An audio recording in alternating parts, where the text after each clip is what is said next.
Today we're going to look at IBM MQ and IBM Integration Bus on IBM Cloud Private. Here's IBM Cloud Private, and certainly the first things you do with these products on Cloud Private is you might go and try out the simple deploys through the catalogue. And there's a wide catalogue of Helm charts for doing deployments of applications and middleware, and we can do a quick search and you'll see this IBM Integration Bus, got IBM MQ. And if you'd like to do a quick deploy, you would go in, select the charts, hit configure, okay, add a release name, accept the license terms and conditions, etc. And put in some things that you would certainly expect: queue manager names, user IDs and passwords, etc. All of the things that you'd expect you'd need to configure a queue manager. You'd hit the install, and IBM Cloud Private will actually go and install an MQ implementation or an IIB and stand up a queue manager or node respectively. Okay. We go back to the dashboard. I'm not actually going to do that today. What we're going to do is we're going to take a look at what do you do once you go beyond that sort of basic first steps experience and convenience service with our middleware, and that would be to actually create your own standard operating environment for IIB and MQ, for your developers to use, for your administrators to work with MQ, etc. So I've done that, and I've actually already deployed a Helm release. So we can go and take a quick look at the work that I've done, and then we'll go back and look at how it all hangs together. Okay. So we go and take a look at the Cloud Private Helm releases.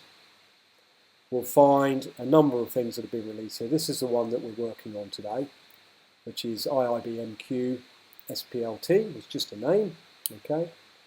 And if we go and look at the service, okay, you'll see that we can go and take a look. We've got the port mappings that have been done, and we've got the node ports for our various services. So our MQ server is listening here, our MQ admin console will connect here, the web GUI for IIB here, and the two HTTP listeners that we've exposed at the node and at the server level listener for IIB. Okay. So looking at those port numbers and IP addresses, I've got an MQ console which I've already connected up, 31685, and we can go and take a look. Okay, if we look at the properties for this guy, we can see he's a 903, his name's ICP DA1 is the queue manager name, etc. We've got some user queues that are in there. We have our various channels and things that have been created. Okay. The ICP node has a node, ICP, IIB node, ICP node 1. I've deployed a couple of applications in there, sort of fictitiously there. This one was developed by developer 1, and this one was developed by developer 2. And the reality is they are actually just small Hello World HTTP applications. So if we go and look at how they work, we can send any information at all in. This is developer 2's URL.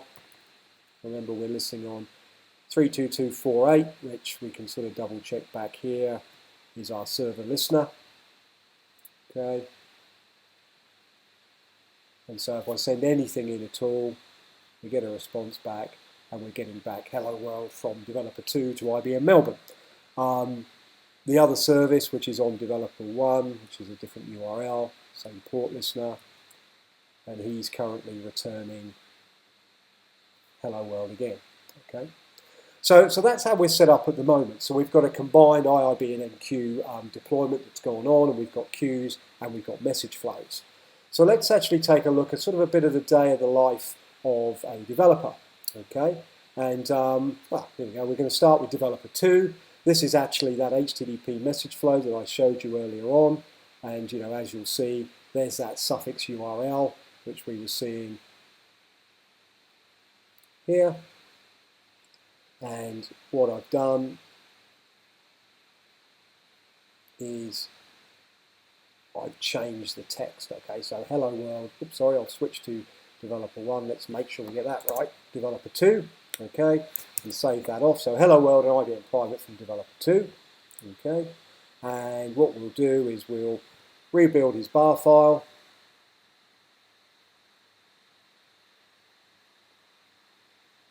Okay, and we'll sort of simulate checking this in to a source control system. What I'm just going to do is I'm going to export this to a GitHub, a Git repository using a Git client that I use for my source control of my projects, IIB projects on my machine. So to a typical developer, people use different tools.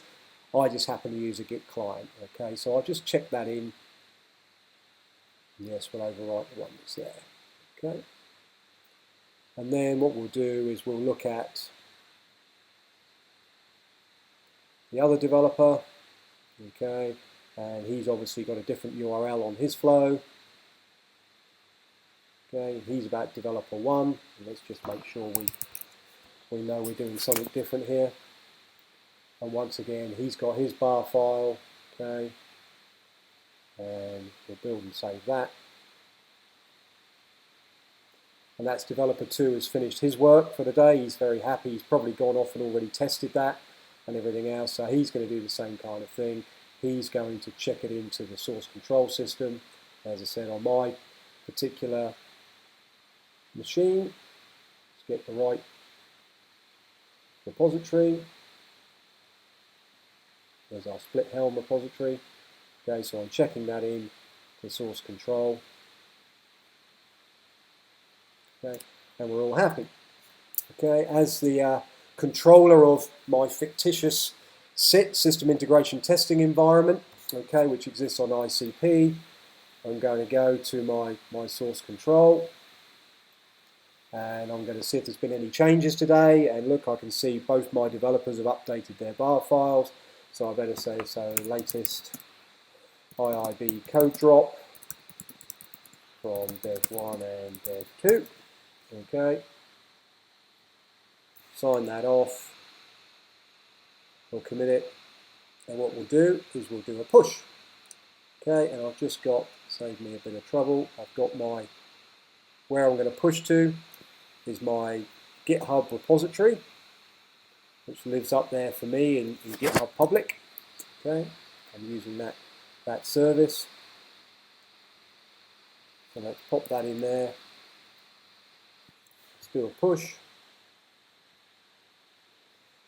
And I need to give it some credentials. Password. Okay. And we should see that happening. And it's going to end up here on GitHub, okay? But I've got a Jenkins pipeline available. This Jenkins pipeline, which is running as part of Microservices Builder on IBM Cloud Private, is actually set up, and I'll show you in a minute, to actually talk to GitHub. And you'll see it's been triggered, okay? So there's my GitHub repository that it's looking at as part of my organization, and we've got it triggered from that change that I've just pushed up, and we can go and see what it's actually doing, okay? Now you can see the build has started, okay? It's going to go and do some interaction with our repository. It's going to build a new deployment for us. You might recognize that name, okay? And it's off and running. So what's it actually doing? It's probably worth at this stage to look at a quick diagram.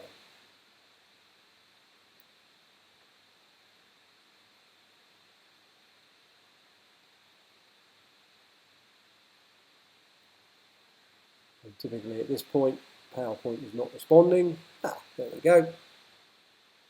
So this is what's actually going on. I've done my work. I've pushed it up to GitHub, okay? There is Jenkins as part of the microservice builder is OAuth configured to talk to this organization, and I've got a webhook which is fired, which has told Jenkins to do it, go and scan my repository, do a pull, do a build and load. Okay, so we're going to go through a build and load exercise to place the images once they're built into a private image repository on ICP. It then works its way through, does a complete build, constructs the Helm charts, which it loads and keeps as well, does a deploy through the master node, and we're actually creating one of these guys here, so a combined MQ and IIB. Okay, and so we should see we're still running. Doesn't take too long. Here's that GitHub repository I'm talking about. Okay, and we can go and see if we go and look at webhooks, we can actually see what's going on here. So that GitHub webhook URL sitting at this address, this is where my microservices builder pipeline is actually running on ICP. It's actually sitting behind a Bluemix secure gateway, so I'm giving this a public IP address actually through the IBM public cloud. But that actually resolves down to my ICP instance, and this is the URL that, that Jenkins as part of microservice builder pipeline is listening on. Okay. So look, we can see we're nearly there. Okay, the build's gone through. Let's take a quick look back at the sorts of things that have been going on. Okay, so here we are. We're going and grabbing MQ. Okay, and we're doing some work in building out that image for our container. We're grabbing IIB installation and we're doing some work on that, adding groups and things. Exposing our port numbers, pushing it up. Everything's starting to look good. We're doing the Helm install, finding our service name, okay, and it looks to me like we're all done and dusted. Okay, so what we can do, remembering that we already had a Helm release there, what we're hoping's happened is we've completely replaced it. Okay, so let's kill off our nodes. Let's go down here and look at our Helm release, our latest Helm release. Okay. Take a look at the service. It should all look much the same. It very often picks up the same deployment node, so IP address, and reuses the port numbers, which it looks like it has. So let's just kick, and we'll pull up the console as well. Remembering that for MQ we need HTTP S, because we've got to do a login for the console. So that's on its way. Come on, a bit slow. And add the exception. Redirect.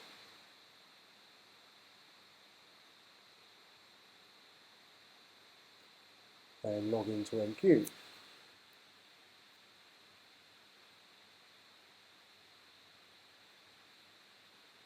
Okay, that's coming up. That's come up as well. So we've now got, unsurprisingly, we're seeing exactly as we did before. Okay. Now, if we remember, we've got a couple of other things going on. We've got some flows deployed that we changed into our IIB, so we can go and take a look at what those flows are telling us now. Okay. So this is the developer 2 flow. That, if you remember, we changed the line, okay, what we're going to get back, and we can do a send, and this time we get back the different changed message. So we've changed our application, okay, and we've done a complete deploy, and we can do something similar here, and there you go. So we've now got hello from developer 1. So we've been right the way round the loop of looking at multiple developers working, possibly unit testing locally, or potentially on their own ICP runtime, and then checking their work in end of day or however we want to do it into a source repository that we then push up to our enterprise Git solution, and the webhook fires. Jenkins onboard ICP runs, does the scan, does the complete rebuild, and re-delivers all of the code to the latest level that we can then test against on ICP, and we could perhaps trigger, as part of a broader pipeline, a set of regression testing that we could run at the end of day every day. Okay, so that's an example of multiple developers bringing their work together, all on top of ICP, leveraging the toolchain tooling on top of ICP to build that first system integration testing environment. Okay, thanks.